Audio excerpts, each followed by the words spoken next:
we're gonna go ahead and get started today. As you guys know, we like to bring to you the people that we trust in regards to helping us make decisions for stewards of your money. Today we're blessed. We have our new partners, Oak Financial. You guys are probably getting a lot of letters in regards to Oak Financial. Greg sent some letters. This is the team that we chose to kind of offload Greg's burden of doing the taxes, and we're partnering up with Oak Financial.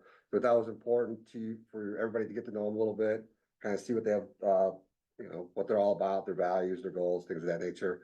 We're gonna hit some topics too that they thought was important for everybody to know about for coming into 2024 and ending in 2023. Well, let's start out by just starting to get to know you guys a little bit. So Ron and Jen, if you want to give us a little bit about your background and kind of start out, we'll go from there. I'll go first. Okay. My name is Ron Eckert. I'm a CPA. I'm also president of Oak Financial. I've always been centered on taxes. I been doing this for 50 years, so I've seen the tax rates go up and the government IRS expanded over that period of time, and it's become much more complex. But I like it, so. They probably forgot about a lot more about taxes than most people know, right? And Jim, why don't you tell us a little about yourself? Absolutely. Jennifer Hawes. I'm a licensed CPA. I'm a member of the AICPA as well as the Schaumburg Business Association. I've been helping taxpayers for 10 tax seasons with their corporate, individual, small S corp returns, and a few non-for-profits. You guys have any relation? Yes, this is a family business. Ron is my father. We have a few family members helping with administrative work in the firm as well. So you'll see some familiar faces when you come visit us next spring. So that's a big shift because obviously everybody's been using Greg and for some reason loves Greg. I'm just joking. We're blessed to have him. He's been a joy throughout the year. So it's a big shift for some people in regards to how you kind of see that working for this coming up year. I know Greg sent a lot of communications, and everybody always reads all their communications. I'm kind of joking a little bit, so we'll probably get some last minute calls. But how do you kind of see that going for this year in regards to the shift, in regards to working back and forth? You can elaborate a little bit on that? Absolutely. We have a similar process that Greg has been utilizing over the last few years. We will have a portal that people can utilize to upload their documents securely and transfer data to us so that we can accurately prepare their tax return. Interestingly, we actually offer an in-person tax preparation service. Unique to our firm, we have the opportunity for clients to come in and visit us and get their tax return prepared on the spot, and they leave the office with it, given all the information is provided by the taxpayer. Oh, that's awesome. So your office is located? We are at 10 North Martingale in Schaumburg. That's close to Schaumburg and Martingale Road. That's south of Woodfield. Okay, so if somebody wants to come in, sit down face to face, you're totally open to that. Absolutely. And hear what they're talking. If they don't want to come in and sit down face, they just kind of drop it off or mail it in. We'll work it whatever way works convenient for the client. Okay. And if they have any questions or concerns or. We call our office. We're open all year, and we'll take your call as soon as we're available. Awesome. I'm actually excited. So. And no call is too stupid.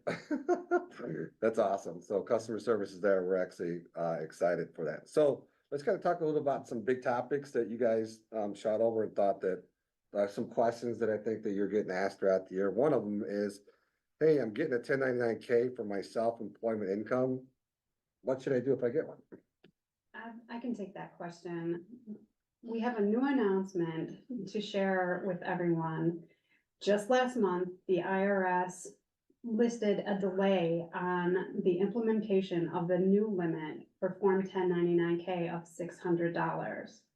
This means for 2023, the limit is raised to $20,000 and 200 transactions like it's been in the past.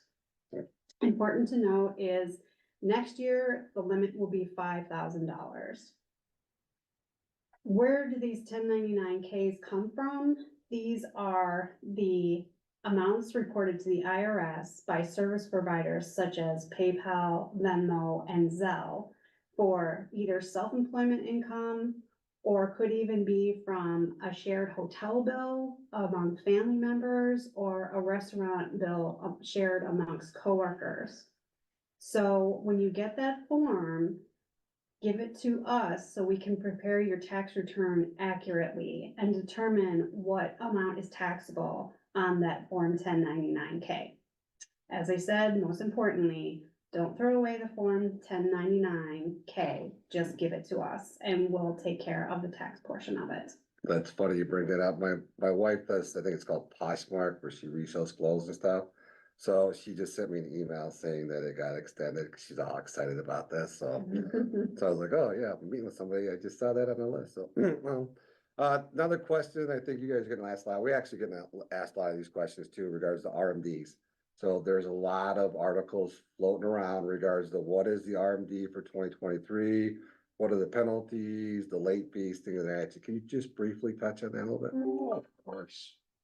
Well, most people are familiar with the rule that was in existence up until last year, where when you reach 70 and a half, you had to start taking your required minimum distributions by April 1st of the next year. And then in that second year, you had to take one, then two. Up until now, there has been no required minimum distribution on Roths. Well, along comes Secure Act 1 and 2 that changed all that. Okay, if you were 72 in 2022, then you had to take a distribution by April 1st of 2023, should have been done already, and another one again by December 31st of this year.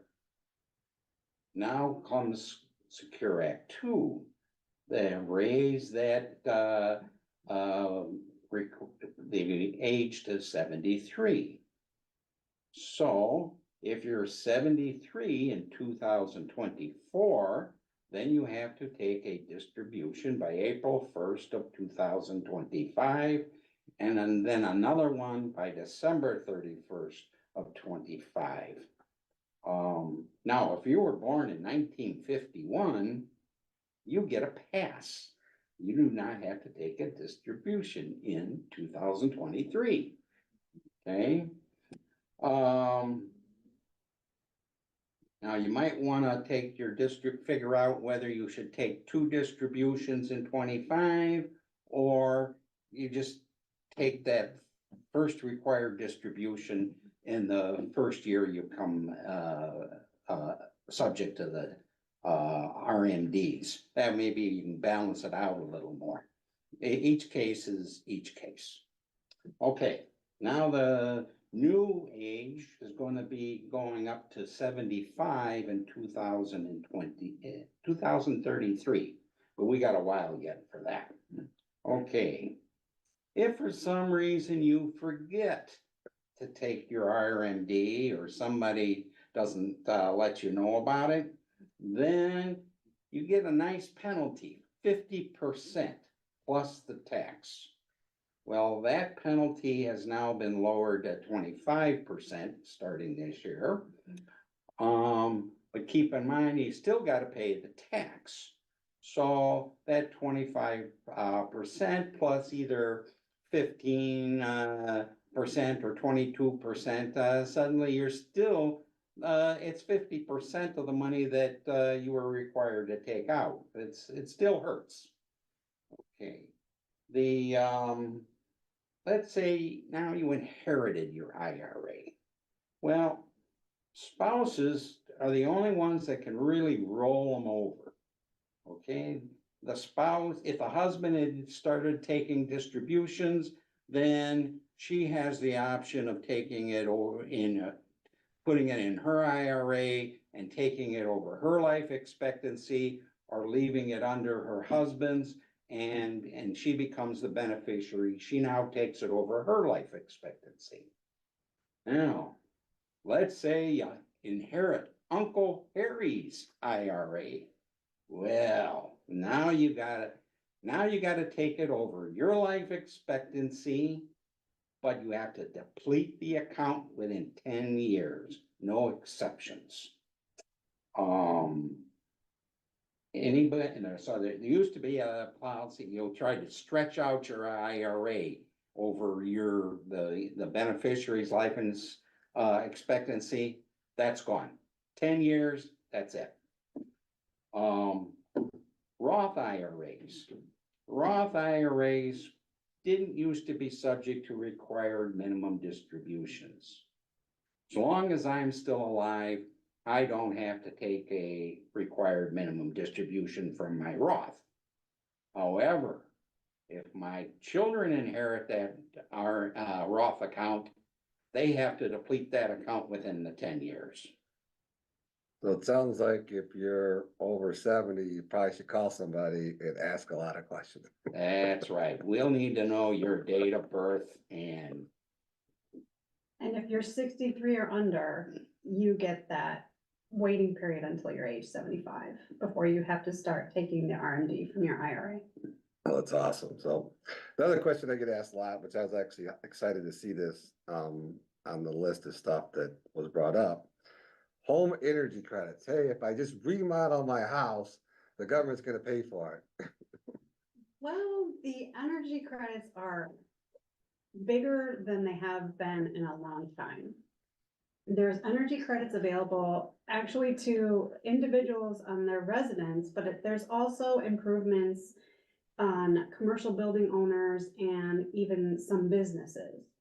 Specifically on the personal side, those windows and exterior doors that you put into your house in 2023 are eligible for a 30% credit.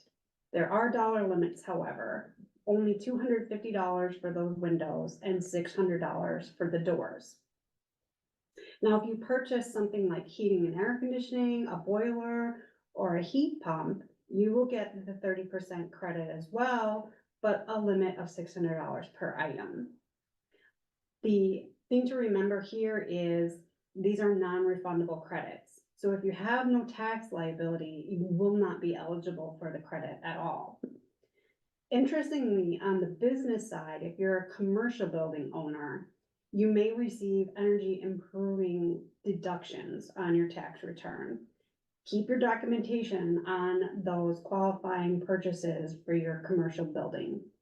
And then interestingly, the contractors who are building homes may even get a credit on their business tax return for the energy improving houses that they build.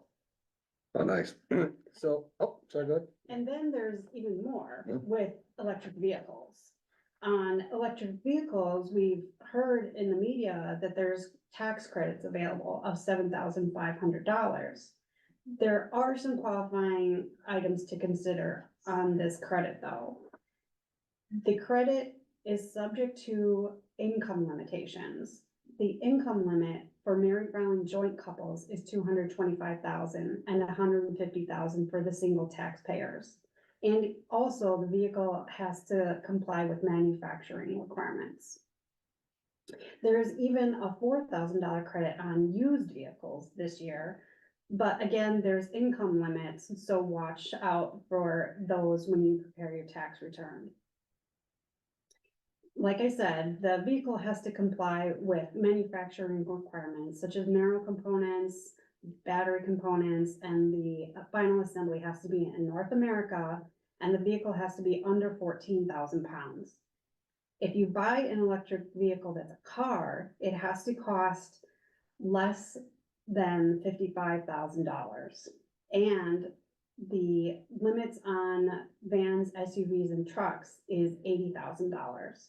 So watch the VIN number on your purchase and call your accountant to make sure the VIN qualifies with a qualified source, such as the Department of Energy website. before you purchase and sign on the dotted line, call us so we can make sure you're going to get that tax credit that you were expecting on your return. Oh, that's awesome. No, I actually, didn't know you go to that website. That's it. Yeah, That's You cool. need the VIN number. Yeah, that's cool. So another thing that gets brought up every now and then, that I'm kind of interested to hear your point of view on is, special depreciation allowance. Kind of what is it? Who applies for it? What is it? How does that work a little bit? If you can spend a couple minutes on that. Absolutely.